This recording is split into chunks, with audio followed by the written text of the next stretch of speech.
So we're going to build on our study of Lewis theory and talk about VSEPR theory. VSEPR theory predicts the shape of a molecule based on the arrangement of the electrons. So we pronounce it VSEPR just because VSEPR is tedious, and valence shell electron pair repulsion theory is also tedious to say. So we call it VSEPR theory. But it's based on the idea that electron groups on an atom in a molecule are going to repel each other. And it's just a very simple model for predicting molecular shapes. So here in the picture we have this idea. Here's the central atom. There's an electron group here that's forming a covalent bond between these two atoms.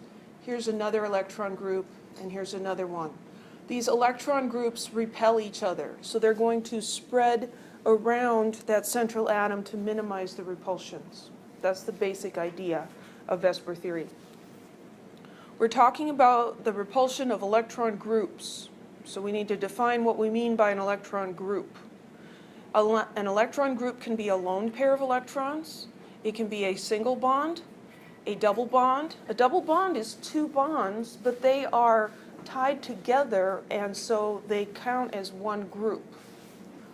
A triple bond of electrons, a triple bond is a single group, or an odd electron, as in a radical. That's also a group, okay? So we look at the repulsions between electron groups on the interior atoms to determine the geometry. And the preferred geometry is going to have a maximum separation of electron groups, because a maximum separation will give us the minimum energy, and nature's always trying to minimize energy. So let's look at beryllium chloride. And all of these shapes that we predict here are based on Lewis structures. So first we need to draw the Lewis structure for beryllium chloride. So we put beryllium in the middle and chlorine on each side. And then we ask ourselves, well, how many valence electrons are in this molecule? How many does beryllium have? 2. And each chlorine has 7, right? So 16. So I've already got 4 electrons for the bonds. 6, 8, 10, 12, 14, 16. Do I need to make double bonds so that beryllium can have an octet? No. Beryllium and boron often have incomplete octets. And if you do formal charges, you'll find out that the formal charges are 0 here, and so it's good this way. So what we do is we look at the central atom, beryllium, and we're going to see how many electron groups are there. Well, there's a single bond and a single bond, 2 electron groups. Okay? So then we say, well, how can they get as far away from each other as possible? I think of, the repulsion here, like this is you and this is your ex that you really, really hate because that person screwed you over and just scarred you for life, right? So this is the planet Earth, and this is you, and this is that person, and you want to be on the other side of the planet from them, right? You want to get as far away as possible.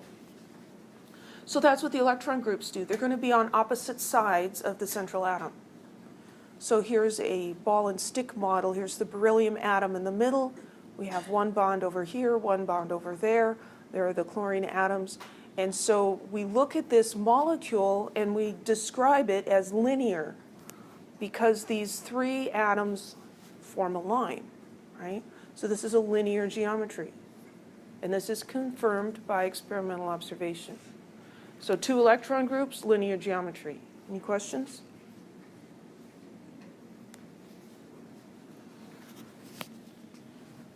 Let's look at carbon dioxide. Okay, we've done carbon dioxide before, so I'm just going to sketch its Lewis structure real quick here. Electrons are a little crooked, it's okay.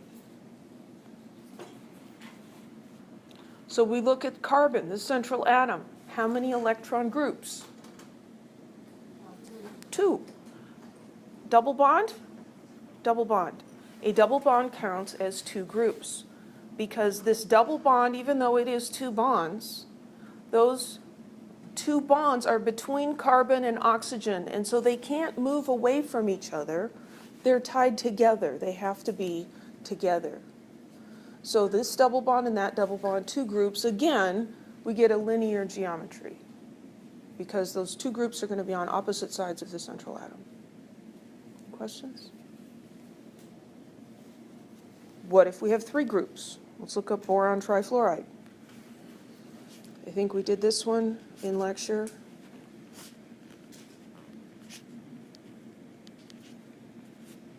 This is another one that does an incomplete octet because boron is one of those little guys that does that. You can count up valence electrons, you can look at formal charges, and that's the Lewis structure. Okay, so look at boron. How many electron groups are on the central atom? Three. Three single bonds. Well, how do three things get away from each other? It's going to be 300. You've got a 360-degree circle, and then they're going to distribute around that. So here's three balloons tied together, and they make a triangle, don't they? Right? That's how they can get as far away from each other as possible. So maximum separation is 120. This is not illustrating the shape of the molecule. This is a Lewis structure. Lewis structures tend to have right angles. We're just looking at octets and things. But if this one moves over here, because right now we've got a 180-degree angle here and a 90 and a 90, roughly. That line's a little crooked. But if we move this one up a little and that one up a little, we can get 120 degrees between each of them. They're trying to maximize the separation. And so since this forms a triangle, right, that's a triangle, and it's flat, see my balloons? They're flat. We call that trigonal planar because it's a triangle that lies in a plane. Any questions?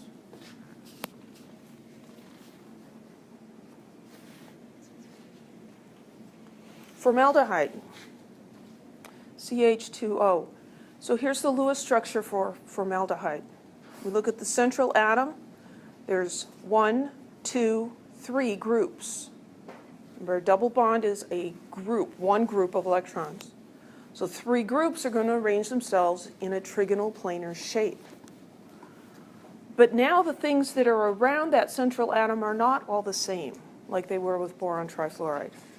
This is a double bond with an oxygen. Oxygen is larger than hydrogen. These are single bonds. And so the angles are not going to be exactly even, because these different electron groups have slightly different repulsions. So the double bond is more repulsive than the single bonds. The single bonds are like, well, I hate you less than I hate him, right? So I'm willing to be a little closer to you. And we'll be cool with that. Questions?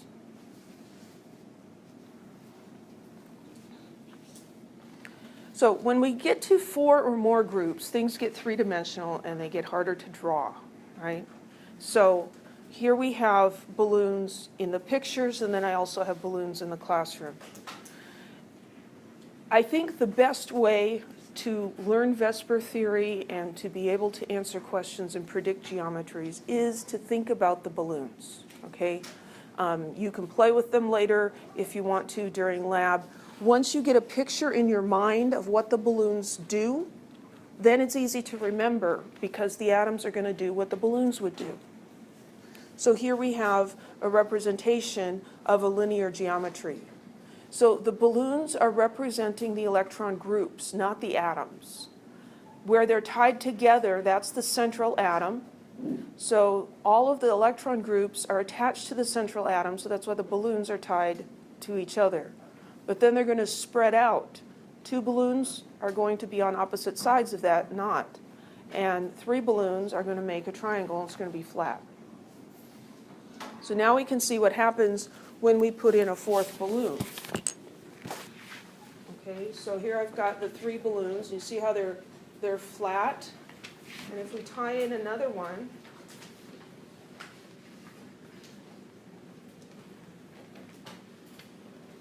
this forces those other balloons down a little bit.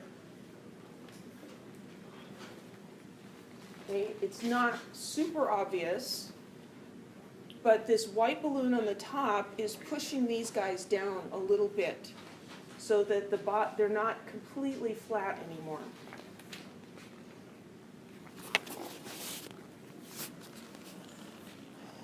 This is harder to understand because now we have a three-dimensional sphere that we're dividing into 4 pieces. And I don't remember how to do that in math, but it's 109.5, and I'm okay with just believing that. So 109.5 degree angles, right? This shape is called tetrahedron. A polyhedron is a many-sided shape. A tetrahedron has 4 sides. Tetra means 4. So here is a tetrahedron as a regular solid. So there are triangular sides, and there's 4 of them. 1, 2, on the back is 3, and then on the bottom is 4. This is not a shape that we run into much. When you see it as a solid, it's a little easier. That would be a triangular pyramid, right? It's a pyramid that has a triangle as its base. I also have a little ball and stick model up here. This is a tetrahedron. 4 things attached to the center black ball, and they form this odd shape, right? It's like weird. So methane. Here's the Lewis structure for methane. When we draw the Lewis structure, it looks flat, right, with 90-degree angles, but it isn't. We look at the carbon, we see how many groups does it have? Well, it has 4 groups. Well, how do 4 balloons get away from each other? They make a tetrahedron. So 4 groups are going to make this tetrahedron.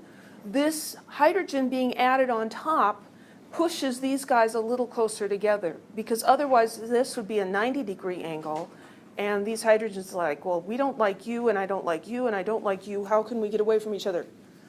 And so 109.5 is the maximum separation.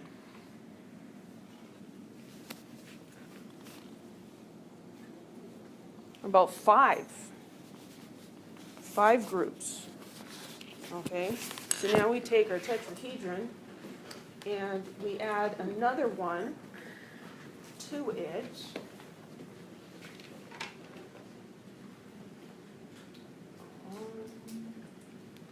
I think I finally figured out that yarn is the best thing to tie these together with because it's not slippery. And so when you tie it, it stays. Yeah, now it won't make a liar out of me. Balloon wrestler. It's going so well until I said that.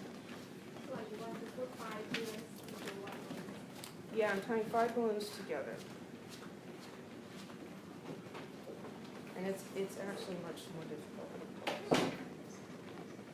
You 2 people are going, what on the earth is going on here? And I want 5 balloons, not 5 balloons and 2 fingers. Well, there. We'll call that good enough. Yeah, look at that. Okay, so I used white. I've got 2 white balloons here, and then I've got the pink and the orange and the red, and to me this looks like a little girl wearing a tutu, where the white is the little girl and the colors are her tutu, right? That is called a trigonal bipyramid, or a bipyramid. So we've got 3 groups in a plane, these 3 balloons, the colored ones in my model, and then we've got 1 being on top and 1 on the bottom. So it's 2 triangular pyramids, a trigonal bipyramid, 2 pyramids. And the sort of thing that might form this would be something like phosphorus pentachloride. So around that phosphorus in the center, we have 5 groups. 5 groups getting away from each other form this shape, trigonal bipyramid. So if we do the ball and stick model, I've got one of those too, it's a little easier to see the center of it. So here the green on top and the bottom would be like the little girl's head and her feet, and the white would be her tutu, right? And she could dance and spin around. The angles here are not all the same. Turns out you can't divide a sphere into 5 equal parts. It just doesn't work. It does what the balloons do. So we've got 3 that are separated by 120 degrees, and then they have 90-degree angles with the ones on the top and the bottom. So the ones around the middle are called equatorial positions, like the equator of the Earth goes around the middle of it, right? And these are the axial ones. They're at the axis, so top and bottom. Any questions? 6 electron groups. Okay, let's see if we can do this. Things are getting ugly in there.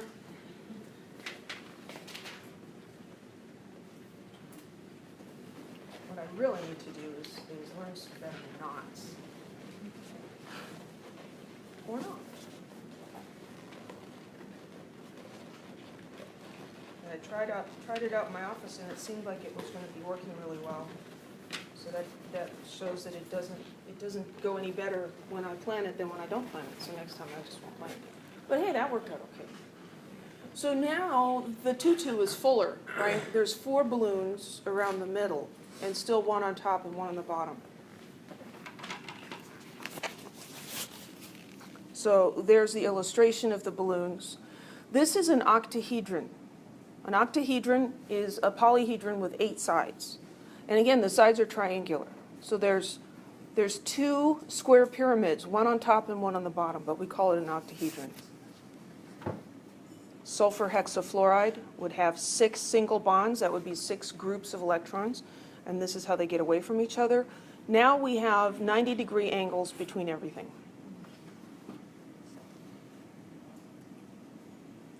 So these, as this is drawn, these guys here would be equatorial, and the one on top and the bottom would be axial. So 4 equatorial, 2 axial groups. If they are all the same atom, like they are in this illustration, then it doesn't matter. But if you have 1 or 2 that are different, then it begins to matter. Okay, so let's determine the molecular geometry of carbon tetrachloride. We have to start with a Lewis structure. So Lewis structure, we're going to have carbon in the middle, and the chlorines are going to be attached to it. How many valence electrons do we need? Chlorines have how many? Chlorines have 7, and there's 4 of them, so that's 28, and then carbon has 4, so we need 32. We've already got 2, 4, 6, 8, 10, 12, 14, 16, 18, 20, 22, 24, 26, 28, 30, 32. That last one is too big. Okay, so everybody has an octet, right? If you look at formal charges, they're going to have 0 formal charges. Carbon likes to have 4 bonds in the lone pairs, and that's what it's got. Chlorines like to have 1 bond and 3 lone pairs, and that's what they've got. So that's where you have to start. Now you ask yourself, how many electron groups around the central atom? 4. So 4 electron groups. How do 4 balloons get away from each other? They form a tetrahedron. So this is, the shape of this is tetrahedron.